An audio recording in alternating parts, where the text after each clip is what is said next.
भारत की जो बात है, क्योंकि भारत ने कभी किसी पर आक्रमण नहीं किया है, भारत के लोग व्यापार करने दुनिया भर में गए, वी नेवर कॉलोनाइज देम, हमने उनका शोषण नहीं किया, लूटा नहीं, न वहां पर जाकर हमने कन्वर्ट करने का प्रयत्न किया, न वहां जाकर हमने लोगों को गुलाम बनाकर उनका व्यापार किया। वी क्रिएटेड वेल्थ देयर, हमें उनका समृद्ध संपन्न बनाया, सुसंस्कृत किया। इसलिए आज भी सभी लोगों के साथ भारत के इतने सुंदर संबंध रहे हैं। इसलिए ऐसा भारत शक्तिशाली अपनी पहचान लेकर खड़ा होना, इसके लिए दुनिया में किसी को भी भय रखने का कारण नहीं है वास्तव में। तो यह वास्तव में ये भारत का स्वत्व प्रकट हो रहा है, यह कोई राष्ट्रवाद वगैरह शब्द ही नहीं है वास्तव में, ऐसा मुझे लगता है। मैं एक एक्सटेम्पोर मुझे तुरंत कहा, तो जो मेरे में कुछ विचार चल रहे थे, विचार मैंने व्यक्त किए, तो यह भारत की बात, यह भारत की ही बात है। और spirituality based view of life ऐसा भारत के बाहर और अन्य किसी का नहीं है।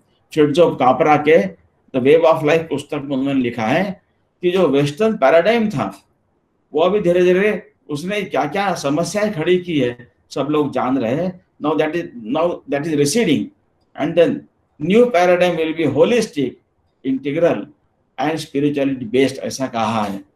तो अभी दुनिया को ही एक सभी को साथ लेकर, with all the diversities of ethnicity, religions, languages, सारे विश्व को साथ लेकर चलना है।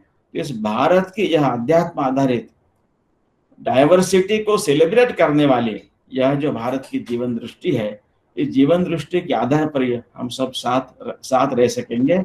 इसलिए सर्वे भवन्तु सुखिनः सर्वे सन्तु निरामयाः, यह भूमिका लेकर और वसुधैव कुटुंबकम का सूत्र मन में रखकर भारत पहले अपने पहचान लेकर खड़ा हो। जो टैगोर ने कहा कि पहले हम जो है वह कॉन्शियसली कंप्लीटली खड़ा होना पड़ेगा, फिर भारत से जो जो अपेक्षा है वो सारा प्रकट होगा, ऐसा कहा है। तो ये भारत का स्वत्व प्रकट होने की प्रक्रिया है।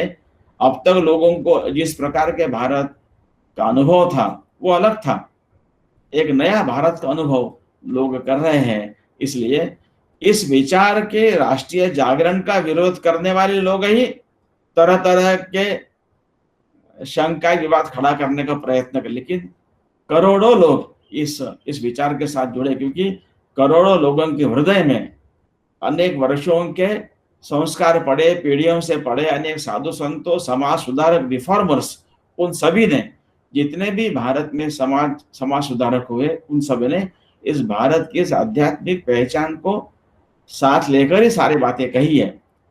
इसको समझकर हम लोग इस भारत के साथ डटकर सब लोग खड़े रहे, इस प्रकार से, ऐसा मेरा विचार है।